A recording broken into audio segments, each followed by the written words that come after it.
ආයුබෝවන් වායු පර්යේෂණාංශය විසින් සිදු කරන ලද නවතම සමීක්ෂණයට අනුව දියවන්නා ඔයේ ගෙම්බන් පිළිබඳ වාර්තාව අද ප්‍රකාශයට පත් වුණා. එහිදී අනාවරණය වූ පරිදි දියවන්නා ඔයේ ගෙම්බන් ගහණය ඉතා ශීඝ්‍රයෙන් වර්ධනය වී ඇති බවත් ඔවුන්ගේ චර්යාවන් ඉතා සංකීර්ණ බවත් දැක්වෙන වාර්තාවයි මේ. දියවන්නාවේ බක බක ගානා ගෙම්බු ගොඩයි කන්න බොන්න ඉඳුම් හිටුම් නැති දුප්පත් ගෙම්බොරැලයි ඒ දුප්පත් ගෙම්බන් සූරං කන පොලිටික් ගෙම්බොයි නිල් පාටයි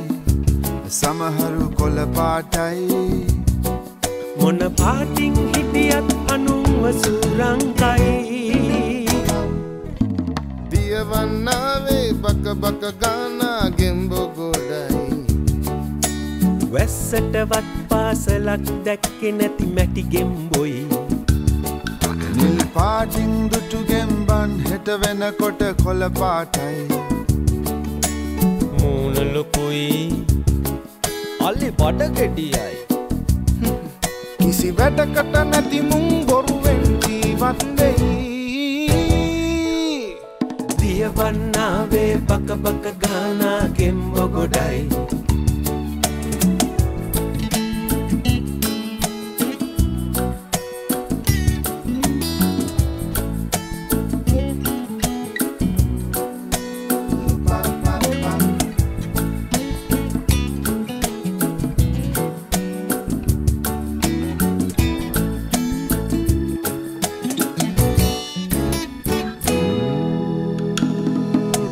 දියවන්නාවේ බක බක ගානා ගෙම්බො ගොඩයි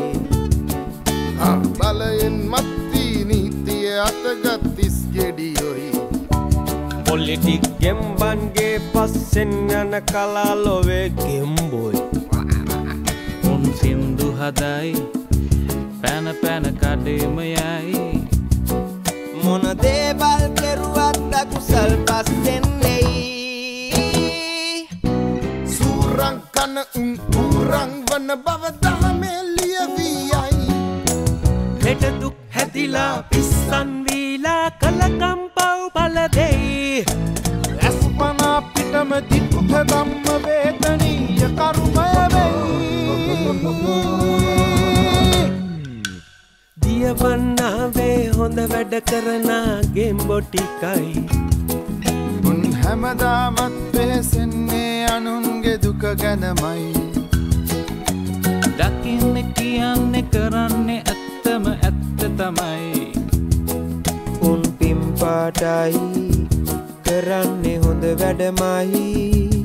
ආයෙත් ඉපදෙන්නේ උන් දිව්‍ය ලෝකයේමයි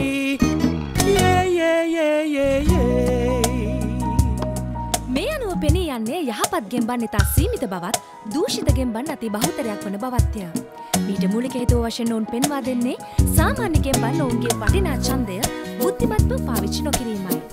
දියවන්නා ඔය විනාශ කරන සැබෑ දූෂිතයන් සාමාන්‍ය ගෙම්බන් බව මෙයින් තහවුරු වේ.